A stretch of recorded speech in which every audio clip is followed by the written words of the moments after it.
Good evening. I hope that we're well. It's me, Ryan Hartley from Always Better Than Yesterday. Thank you for taking the time to catch up on replay. Thank you for taking the time to check out the Always Better Than Yesterday YouTube or podcast. Thank you for spending some time with us. I hope that you are well. And I'm just going to send out a couple of invites now to get some people involved in the conversation this evening. Here we are for episode 54. Episode 54. And I am very, very excited for this guest this evening. I'll say a little bit more about it once I've sent a few invites. When you are on, let me know. Drop a blue love heart emoji. Let me jump in the comments and appreciate you. And let me take some time to say thank you for coming and joining us and spending a little bit of time with the Always Better Than Yesterday community on this Sunday evening. Let's make sure that it's time well spent, shall we? Cool. So we've got a few people on. Happy days. Great to see you guys. Great to see you. So here we are, episode 54. Hopefully I'm loud and clear. 53 people have joined me on this interview session in the last year. And the reason I do this is simple. To help people like you and I learn from the habits and mindset of successful and inspiring people. It's just that simple. I love to learn from people that are, I would say, inspiring or successful in their own right, but those that are, what am I trying to say? People that have done things in their life and actually mindset's been a key part of what they've done and just helping us learn what works for them is a great way for us to be able to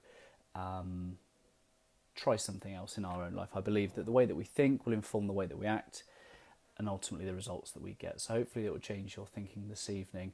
And very, very honoured and privileged to be bringing my guest on this evening. I spoke alongside Efrem at Living Your Learnings, Mind Yourself event during Mental Health Week in Portsmouth Uni in May.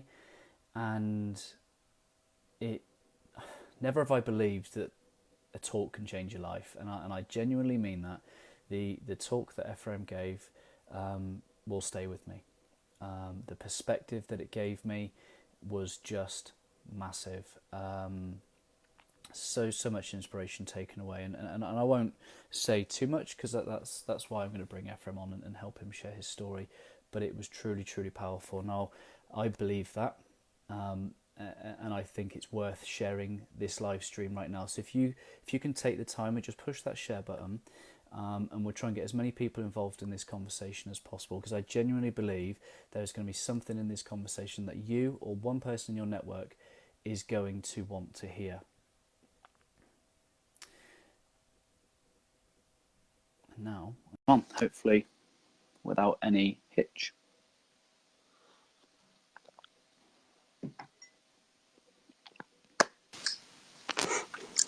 Hello, my friend.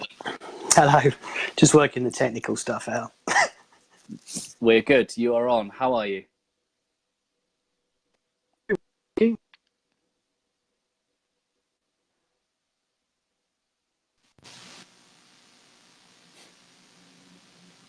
Are we good? Yes, very good. Can you hear me now? I think we had a bit of internet delay. I can intermittently, yeah. Hi. Let's do the best of what we can. Fantastic. Yeah, really well, really good weekend. Thank you, my friend. And I would just love it if you just take the time to introduce your good self and share a bit of your story with the watchers and the listeners this evening.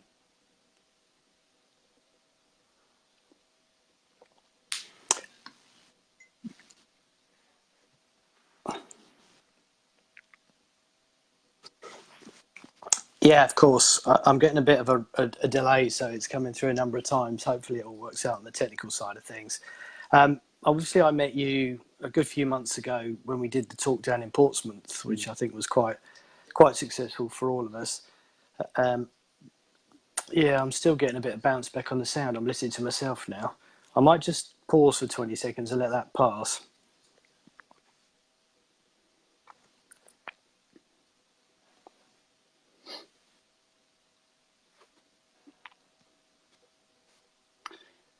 I know I said about the headphones, but maybe take them out, see if that does anything. I'll unplug them. Yeah. Go with me. Let's give it a go. Right, is that better? For me, Yes. can I hear you? Yes. Right, that's fine. So yeah, sorry, just to go back over that. I mean, obviously we met down in Portsmouth, where we did the mindset talk with Craig, etc. And I think it was entertaining for all of us. Really, not entertaining is the right word, but it was informative for all of us. The background to my story, really, and if I can pick up, probably in 2013, where this all started rather unremarkably up to that point. My name is Efrem, as you mentioned before. I'm a father of two, married, been with my wife for years really. We met each other in the late 80s, and we've been together ever since. We had two lovely children, James and Yasmin. James was born in 1990, Yazzie was born in 92. And James deployed to Afghanistan for his second tour of duty in the summer bank holiday. So we're coming up to 6 years ago of 2013. So we on his first tour, we'd not really been. It kept us a little bit at arm's length. He was keen to do everything quite privately, so he'd sort of driven himself off to camp, and then he deployed out. I think it was in 2012 because he was away for the Olympics. He came back and then volunteered straight away to deploy in Herrick 19 as part of the Brigade Reconnaissance Force. So he was attached to the Brigade Reconnaissance Force as a loot operator. He was attached to 14 Signals. What they basically do is they're the ears when they go out on operations with the officer commanding. They'll be part of the group that will part of TAC, and he'll help intercept enemy transmissions. He'll try and establish where that transmission's coming from and the best course of action from there on. So James deployed out as a loot operator on Herrick 19 because they went out slightly earlier than the rest of his group. They were there maybe I think about a month before the rest of Herrick 19 joined. So he was out on a handover operation between the two parties, between Herrick 18 and Herrick 19. It was on the 15th of October 2013. At the end of the operation, they came under direct enemy fire. They'd become dangerously exposed, which they possibly shouldn't really have got themselves into that situation, but that's one of these things that often happens. During the extraction, James stayed back and provided covering fire, so the rest of his group of about 8 to 10 men, I believe, withdrew. And during the process of that, unfortunately, he was killed. He was 22 at the time, just coming up to 23, and it was obviously a huge shock to all of us. Everyone who knew him, everyone who knew us. It's just one of those things that I don't think you ever really anticipate happening. Although we were aware that he went out to a war zone, he was out there with thousands of people, so we never really felt he was in any mortal danger, and we certainly didn't think that anything like that would happen to him. To give you a bit of a background on James, he was always a very high achiever in terms of physical sports, that sort of thing. He had a huge interest in sport. He was a good footballer. He represented the county and played up to international college standards, so he's a very good footballer. Academically, he's also very bright. He was always very interested in sort of gadgetry type things. He's interested in space. He was interested in all the sort of things that you might expect of someone of his age to be interested into. So he had a real good balance of academia and physical as well. And he loved being in the army, so he really was looking forward to deploying. He was looking forward to deploying as part of the Brigade Reconnaissance Force because they take a fairly active role on things that are going on out there at the time. So he was very pleased to be out there. Obviously, we were worried. We weren't as worried because he'd been a lot more open with us this time. We were able, for example, to take him down to camp. He was based at 14 Signals, which is in or near Haverfordwest. So we were able to take him down there. My wife and I, we stayed in the Brecon Beacons whilst we dropped him off. And we were a lot more involved, I suppose, in his deployment. We got communications while he was out there, which we didn't really get when he was out there in 2012. I mean, to give you an idea of that, when he came back in 2012, at about 3 o'clock in the morning, he came through the door. We didn't know he was coming back that day. He just literally turned up. So he didn't really give us much information. During his latter deployment, we got communications. We get the odd picture, I'm not going to say regular emails, but we got emails maybe every couple of weeks or maybe even a week. I'd had an email from him the day before he deployed on this particular operation to Kakaran, just kind of saying, well, I'm out for a few days, won't be in contact, hope everyone at home is well, etc. So it was a huge shock to us. And like all of these things, when you see it on the television, and at the time I think um, we'd not really seen a huge amount of press, because up until the point that we lost James, there hadn't been, I don't believe, a military death for around 6 months or maybe even longer. So it had been something that had definitely eased a little bit. It wasn't anything like as kinetic as it was in previous years. But it still obviously was a big shock to us. When something like that happens and you lose someone who's as close to you as James is, it's there's not really any words to describe it. It changed every aspect of my life. It still changes every aspect of my life. Um, my wife, my daughter, and we've all changed careers. We've moved house. We've made friends. We've lost friends. We've made family friends. We've lost family friends. Literally, up and only in more recent times can I sort of categorise it to say we had a life up to that moment or somewhere around that moment, and we've had a life after that moment. Um, and we often will judge things dates wise on, was James still around, was James not around, that sort of side of things. So although we all believe he's still with us, and I genuinely do believe he's with us in some capacity, obviously physically, we lost him back in 2013, and it's taken a long time, um, really to try and get our heads around what's happened to us and the change in our lives and the shift in our life. And it's been quite traumatic. Obviously, it's changed me as a person. It's changed us all as people. Um, Lots of things that were important at that time are no longer important. Lots of things that weren't important have become more important. I think we're more aware of ourselves as people. We're also more aware of how things can change so quickly.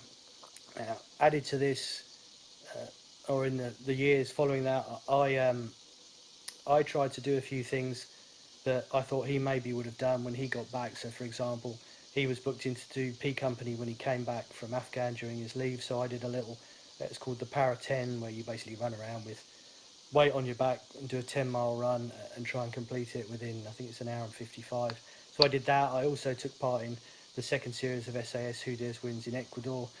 And I'm often asked why I did that, and I honestly don't really know why I did that. It kind of just seemed right and happened. I watched the first series, my wife and I, which I believe aired in 2014 maybe.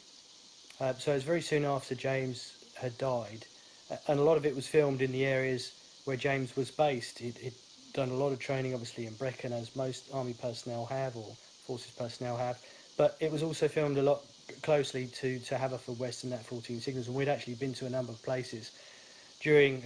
We were part of the coming home parade when his regiment came home, which was one of the more difficult times that we really experienced. I mean, I saw, for example, two of James's friends for lunch today, so we've kept in contact with a lot of them, but the experience itself is always very difficult, and it's always hard for us to look at people's kids as they grow up, in particular. So some of James's friends, I mean, James will be 29 this year, and he died at 22. So, next year we'll be approaching the milestone of his 30th birthday. And when you look too long into the future, or too hard into the future, it makes things a lot more difficult than they are. And it's one of the things I've kind of learned along the way, is to try not to do that, really. So, sorry, I'm digressing a little bit here, but going back to the SAS program. So I did that we flew out on my birthday, actually, my 44th birthday, May the 1st, 2016. And I'd had a couple of health issues whilst I've been in the jungle. And luckily, the doctor there, Sandeep, suggested that when I came back, I got a PSA test done as part of my trip to the doctors. I mean, I went to see the doctors, and luckily I had a letter from Sandeep just to explain what had happened. And as a fellow professional, he recommended that certain things happened. So I underwent a series of invasive tests, which eventually, after a year of those, ended up with me being diagnosed with prostate cancer, which was it was June of 2017, so coming up to 2 years ago, and then I had the operation to remove my prostate. I think it was the first weekend in September 2017, so I'll soon be approaching the 2 year mark. I hadn't really, I didn't really know a huge amount about prostate cancer, only that it was an unpleasant disease, and it's the tests for which are also unpleasant because of where the prostate is. So I'd not really thought much about it, and I was only sort of made aware that I could get it really through my own diagnosis. We'd had when I went to the wards where these things are checked, I was by far the youngest person. Most people are in their sort of 70s or 80s, and now I am at 45 years old getting these sort of things checked. So it's nice for once to go somewhere where you are by far the youngest, but it's also quite scary at the same time. So I was diagnosed with that in 2017, had it removed, and I'm now coming up to 2 years in remission. So another 3 years in the clear, and hopefully everything will go well. I'm shaking a bit here, so I'm just going to try and stabilise myself. Is that better? Yeah. So that brings us up to sort of 2017, and ever since then, really, I've just been trying to make my way, or we've been trying to make our way as best we can. It's had a hell of an effect, as you can probably appreciate, physically and mentally, going through two sort of life-changing issues. One thing I've been acutely aware of recent, well, certainly since I had the surgery, is how vulnerable physically, which I'm not really leading into the program. I always had really good stamina. One of the things I couldn't really understand while we were out there is why I was struggling to do some of the more physical tasks. I mean, you have to, as a backdrop to that, you have to appreciate it was very hot. I think it was sort of 30 to 35 degrees, around about 95% humidity. So it was always going to be difficult. But it's not something I'd really experienced before in an inability to do things physically. I'd sort of put it down to the last couple of years and what we've been through, because it's been very, very draining. I mean, I don't think I've slept tonight since we lost James, really, not properly or not consistently. So I just put it down to being tired, fatigued, sort of worn out mentally and physically. But it made me much more aware of my own shortcomings and my own vulnerabilities physically. And one of the things I've used since we lost James is I like to do physical exercise. I like routine. I like to walk the dog. All these different things, and I couldn't do. I mean, I literally would go for a run, and within half a mile, I would be burning up. My temperature would be going up. I wouldn't be able to focus properly. I'd have all sorts of aches in my back and my neck. I couldn't do a lot of things that I would usually have done or been able to do fairly easily. I mean, even in periods when I've been unfit or inactive for a while, I usually have always found that if you just keep going, everything virtually sort of settles down. But since I'd had the surgery, it's been very, very difficult, and it took a good 2 years, or up to the period I am, maybe 18 months ago, 6 months ago, so about 18 months. It had been a good period before I was even able to do some of the things that I should be able to do very easily, and it's only now in the last maybe couple of months that I feel I'm sort of 75% back to where I was before. So that's a long-winded answer to your question. That's kind of me in a nutshell, and that's where I am at the moment, really. Before I spoil it by talking too much, I'm getting a lot of feedback from me. So if you can put the headphones back in. Headphones back in. Hang on.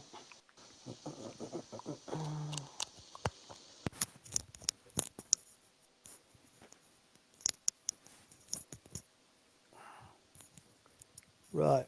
I was consciously staying quiet for two reasons. One, because that is a massively powerful story, and two, no one wants to hear my voice twice. So before I ask any questions, I just want to first say thank you for sharing that with us. Thank you for sharing your story, because like I said to you before, it was massively, massively powerful when I heard you deliver it on that day. And I'd just love to know, with all that you've gone through and you're still sat here today, like what's helped? Can you put your finger on anything that's helped? I've tried, we've all tried to live life more in the moment when we thought too far in advance. For example, what will we do? James died on the 15th of October. Shortly after that, we had Remembrance. We had James's birthday, which is the 22nd of December, and so on. So a lot of the time with these things, where you try and look into the future and think, I'm not sure how I'm going to be able to cope with these events. What we tried to do, or what I tried to do, is not really think about them till they're almost on us. I mean, to give you an idea of some of the things we do, in June, up to the National Memorial Arboretum. It's James's Intelligence Memorial Day. In July, we have the Intelligence Corps annual year, where we present an award to the recruit, if you like, who's coming through the stage 2 training, who best exemplifies his spirit, his leadership skills. So we present that in July. In August the 15th, it will be our wedding anniversary. The August bank holiday will be the anniversary as when we last saw James. Then we go through to September. September the 25th is my daughter's birthday. It was her 21st birthday when James was away, and that's always a difficult anniversary, I know, for her. Then we go into October, which is the anniversary of when we lost James. Firework Day is the date of his funeral. The Remembrance Week follows there soon thereafter. And then we go into December, his birthday, etc. And that's just over the last year. There is always something as a reminder of a difficult period for us to go. The events leading up to these can be a challenge. So we literally lock down and focus in the short period beforehand, in particular, where we've got to go somewhere or be a representative. And often on the day itself, it's not actually as bad. So we try and live in the moment.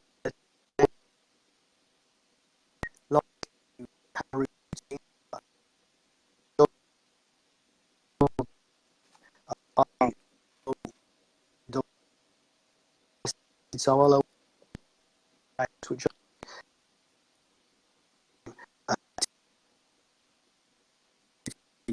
not quite. I think we're struggling a little bit with internet. Can you hear me okay?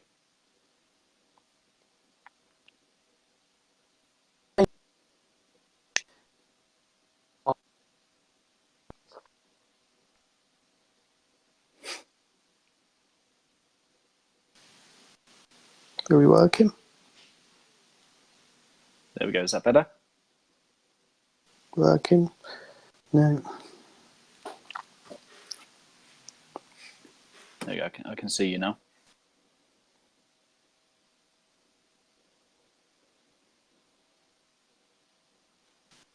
Can you hear me? Okay, can you hear me now?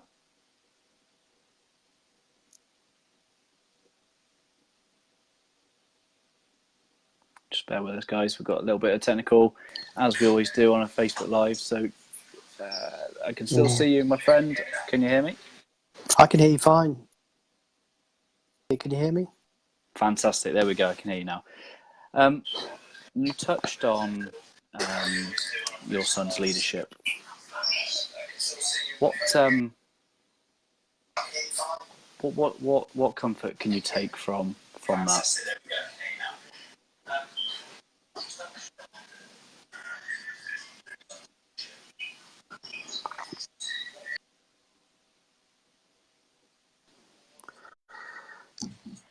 Oh, huge comfort. James was always one of those people that would not struggle in anyone's company, anything from the cleaner all the way up to the King and Queen of England. I'm going to have to take these headphones out again because it's bouncing. See if that helps. Sure. Right, can you hear me okay? Yeah.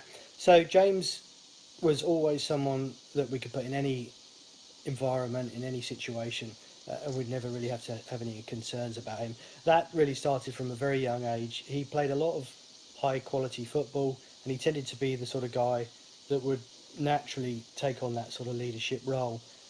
Sometimes others around him wouldn't necessarily match his ambition in what he was trying to do, and that could lead to frustration on his behalf. But I think that's all part of the growing experience. I mean, we had, I'm going to guess, somewhere in excess of 100 letters from various people after James passed, and there was a recurring theme of many things, and one of them was his ability to galvanise people, his ability to work with people, whoever they are, and his ability, or his sheer ability to let people confidently follow him, even if they were more experienced, if they were older, if they were higher in rank, etc. When James died, one of the things that we were most proud of was after when the honours were announced for his particular tour. He was mentioned in dispatches for his bravery on the day. He stayed back when he didn't have to. one of his close friends had volunteered to stay back. One of his, who's also his superior, but James had sent them back uh, on the basis that they had heavy ASAC. So he was quite happy to stay back, send him through, and obviously that basically cost him his life. Whenever we go somewhere, people always say very positive things about him, to the extent of even his teachers, who I've met since, his colleagues, everybody around him. Really, it's very difficult to explain him to someone like yourself and people listening that had never met him, but I was incredibly proud of him, as I am of my daughter. Anyone to volunteer to do what he did has my full respect. And yeah, he was just a great guy, really. He would often, he just did stuff that, we always try, and everybody always tries to bring their children up to stand up for the right thing, to do the right thing, to know the difference between right and wrong. And he certainly did. And he had a huge amount of respect from his colleagues as a result of that. As I say, people way more experienced, way older, have been influenced by him in the relative short time that they knew him. And he was only in the army for 2 years, 2.5 years.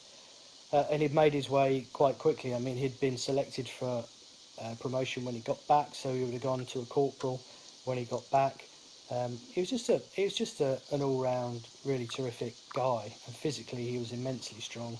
I mean, there always comes a time in most fathers' life when they stop being able to beat them at football or running or any of these things physically, and for me and him that came fairly early on, and I was fairly young, so when James was 18, I was 36, so when he was 14, I was still in my, what I like to call my prime, my early 30s. So he was just a phenomenal physical guy. I miss him every day. We all do. Nothing will ever change that, and nothing will ever alleviate that. But I've missed him. I didn't think anything like this would ever happen, but now it has happened.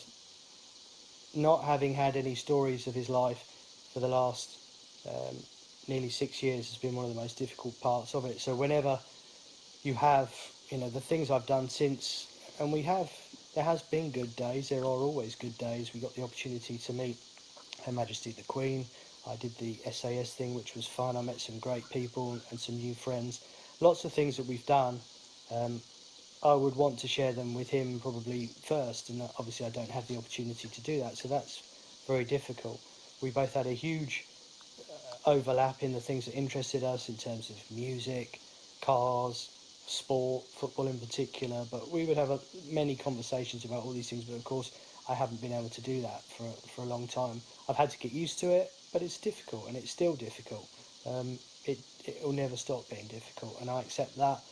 But I also have to accept that we have a life that we have to make the best of the life that we've got, and we have to be able to make the best of the situations that we find ourselves in. Not just in terms of where we go or the experiences we have, but also now by what I've learned about myself en route and what I've learned about the whole experience en route, which we obviously hope to pass on to other people. With the organisation that Dan, Ollie and myself set up with StrongMen, that's a terrific opportunity for us, for Dan and myself, to be able to share some of the experiences we've got, and hopefully to inspire is the wrong word because it makes you sound better than you are. But sometimes when people do approach you and they kind of say, well, I don't really know how you've managed, I don't kind of know how you've done what you've done, but we have no choice. And people often say, you're so brave, etc. But again, we have no choice. We can either sort of lie down and do nothing about it and just let life creep over us with dust and vine, or we can get on with it and try and make the best of what we've got. And that's exactly what all of us do. We just have to get on with it, and we just have to try and make the most of where we are with things. I admire that so much, and it would be it quite would be easy quite for easy you for you to to just give up. just give up. The things that you've been through in the last 10 years, and I'm just I'm curious just to curious to know, what's what's driving driving StrongMen, strong men, who's it for, who's and it how do for, you and help how them? do you help them? So StrongMen is a bereavement support charity. We're a fully registered charity now as of the 3rd of July. So we achieved charitable status with the Charities Commission, which is a huge benefit for us. What we are set up to deal, at the moment, our goal is to help people like ourselves, and that's men aged between 18 and 55. That's an arbitrary number. It's just for our insurance purposes, really.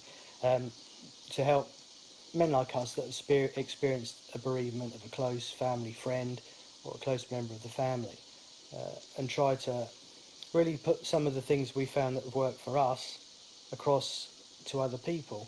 So it's not a case of we don't recommend people medicate or otherwise, that's up to them, but what we're trying to do is use a more sort of organic method, if you like, create a community where people sort of know how to look after themselves a little bit better, and maybe to put themselves in with a group of peers where they can talk to each other about stuff and the concerns that they have. And I think until you do experience something like this, it's very difficult to appreciate how hard some things can be. So we had our first group up in Snowdon on the first weekend in April. There was around 20 of us went up to Snowdon, and we had the guys there for a weekend. And it's to try and create this sort of brotherhood where we are all friends together. They are hugely important people to us. They always will be, that first group that we had, because they were incredibly brave to volunteer for it. They didn't know what was going to happen to them, what was going to be involved in the process. There was no information out there. So if I put myself in their position, it was very brave of them to really put themselves out there and do that. So we're always terrifically grateful to them, and we'll always retain them as part of the charity, as we'll try and do with all the people that come on the courses with us. So we provide courses which are free of charge to anyone who comes along. Unfortunately, we don't have the resource to take everybody who applies. We had in the hundreds register for interest for the first event, and we had to whittle that number down substantially because we have limited funding. Also, if you end up taking 20, 30 people, it loses the strength of what it's all about, and that's creating those sort of close relationships between people. So naturally, we found being in the outdoors, doing something that's a little bit physical, a little bit difficult, has an element of difficulty to it. It naturally creates this sense of belonging and brotherhood, and everybody's sort of, all the walls they've built up around them hopefully will sort of come down a little bit and start a conversation off. And I went with my wife to a SAFA group.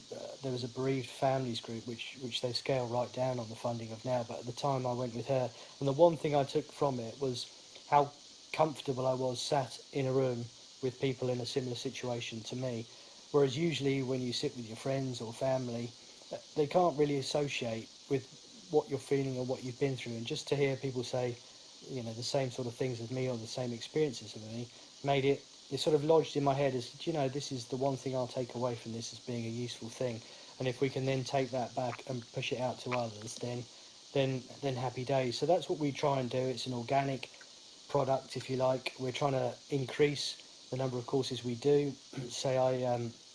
We're looking for sort of corporate backing. We're going to look at get some grants into government and communities, and really kick on with other things. We need to increase our portfolio of what we do, and we've got some great ideas, Dan, Ollie and myself, as to how we're going to do that. We have a meeting, Dan and I, this week coming, where we're going to sit down and go through a few things, because we've really had a lot of interest, all the way from, we've had companies contact us, particularly for me, my background being construction, which has a huge mental health problem and very high suicide rates. So I've had contact from that side of things. The police have contacted us, 3 or 4 different police regions of the police, and really looking at how we can sort of push that out there and try and increase what we do to provide that support for other people whilst still retaining the core of what we do. And that is to try and keep things simple and try and get people talking. It's a little bit like what you do and what we're doing here. If someone listens in and just 5 or 6 lines of what I say or what you say strikes home, then you hope that someone takes that on, does something positive with it, because we're all different. We all have our different relationships in the strongman side of things. Each of the bereavements is different. Each of the relationships are different. Everybody's background is different. So all we're trying to do is try to impart that stuff to others to help them and enable them to help themselves. And what we found with the group that we had in Snowdon, they're a fantastic group. They're very open-minded, and within a very short period of time, you could hear laughter, you could hear people talking. They've got into groups of their own, and they've kept in contact. We've kept them in contact, and we had a follow-up event last Friday just gone where we went to Renault Formula One up in Oxford, and they took us all in, and we had the opportunity, sort of money can't buy opportunity, to go around their facility. They let us sit in the Formula One cars. They let us change the tyres on the Formula One cars. Dan and I had the opportunity to speak to probably 40, 50 people in their auditorium and tell them a little bit about what we're doing and how we've got to where we are, and hopefully, you know, we can tie a little bit of a collaboration up with them. But even as soon as we'd done that, in the days following, we'd had a number of emails in from people saying, you know, it's great to hear what you had to say, and it made me reflect on my own situation and circumstances, and I'm sort of more determined to do something about it now. And that is exactly what we're trying to do, is to try and make people look after themselves a little bit better, take a bit of time out for themselves to make themselves look after each other, and really try and create that bond. The way I kind of look at it is, whenever it snows or whenever the weather's really bad, I mean, look up in Derby at the moment, communities come together in the worst of situations, but then of course the snow goes and the weather improves and everyone goes back to how they were. We're just trying to create that sort of bond between people, and it genuinely works. And when we got the guys back together, the laughing, the joking, the banter, all these things almost instantly started off. And Dan and I felt like proud parents, really, I suppose, even though we're of a similar age or even younger than some of them. It was great for us just to be able to watch the fruits of what we were trying to achieve have been achieved with these guys, and we're going to keep them retained, and we're going to use their expertise, because Dan and I are no greater experts than they are. They're all part of this organic process, and we want to use them as best we can. It's amazing. How can the viewers, watchers, listeners connect with you, connect follow with you, what follow you're what you're doing with StrongMen?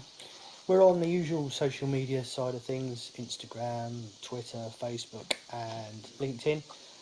Follow what we're doing. We have a website which has got some good information on it. It's got the video of the Snowdon trip that we did. Just follow us, get the word out there. If anyone's interested in doing some fundraising or donating, there's a page on there to do that. We have some t-shirts and bits and bobs that we've done, which are sort of gym t-shirts. They're really it doesn't take me, I'm slightly biased, but we've got that wonderful logo and they all use that. So buy a t-shirt, use it. When people ask you about it, which they do because of the title StrongMen and the logo, tell them what it's all about, because Dan and I feel, as does Ollie, that we have a great opportunity to do something truly special with this, but it's just getting from where we are to where we want to be and not doing it too quickly. We have to be ready when people contact us that we can do something. We can't, we have to try and manage it as best as we can. And the interest that we've had has been great. The things we've achieved have been great. The experiences that we've had along the way have been great, and it's hugely cathartic for Dan and I to be able to inspire, again is the word that comes out. That makes me sound a bit big-headed, but to be able to help people along the way on their journey, and just to say that there really is always light at the end of the tunnel. Whatever the situation, there's always someone willing to help you, and there's always someone who's been through it, who's happy to impair some of their knowledge, some of their experience, some of their help. And that's all we're trying to do. We're just trying to get through life like anybody. We've had some serious setbacks, both Dan and I, but we're not going to give up on this. We're going to try and take it through to its conclusion. And with StrongMen, that's really helping us to do that. And I think if we just keep chipping away at it, we keep talking, people like yourselves, and I know you were hugely touched by when you sat down and heard. I'm a 47-year-old guy, unremarkable person who had a career in construction, which I've just finished incidentally. I'm just a normal person that's had some terrible luck along the way and of late, but it can happen to anyone, and it's the worst possible thing that can happen. So if we can provide something for people to help, then that's great. It helps us, it helps everybody. So we're just trying to, it sounds awfully corny, doesn't it? Just sort of make the world a slightly better place. And in doing so, it helps us along the way as well. So yeah, that's really just keep an eye on the social media stuff. Donate if you can, fundraise if you can, spread the word if you can, buy a t-shirt if you can, all these sort of things really. I wear my pin badge with pride on my lanyard. It's sparked many conversations. Yeah.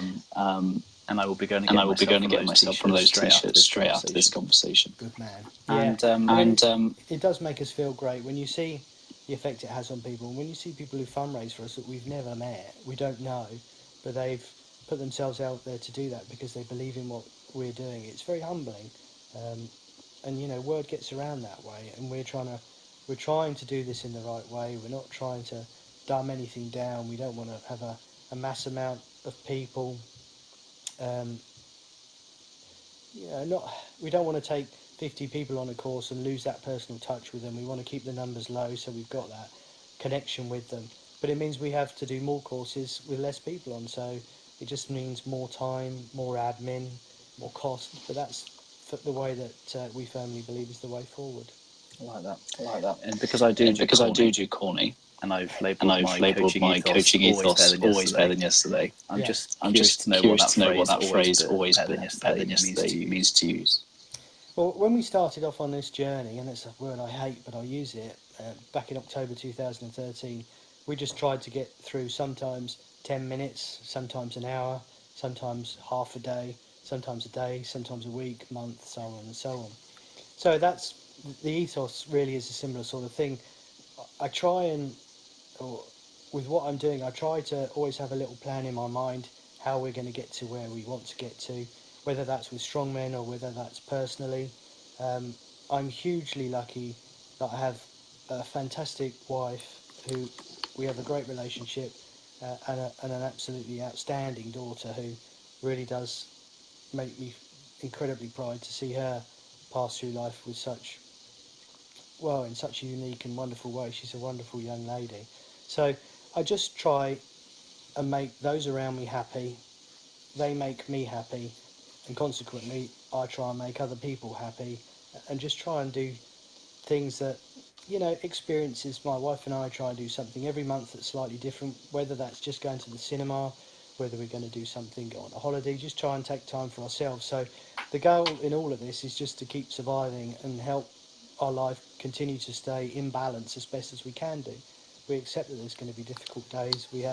Once we get clear of the summer, the last 3 months of the year are very difficult for us for obvious reasons. So we sort of batten down, and we've found our coping mechanisms, and we just try and get through those or use those as best as we can. So if we get out the end of it, and sometimes we have a little reflect on where we've come from to where we are now, then that's all part of that journey. So if you sort of give up on life, then time just drifts on and you find yourself struggling continuously. So I try and put little plans in place for every week to try and achieve certain things, whatever that might be, and that really helps me to get through. So I guess that's a long-winded way of asking or answering where I get to, and it is important to look after yourself.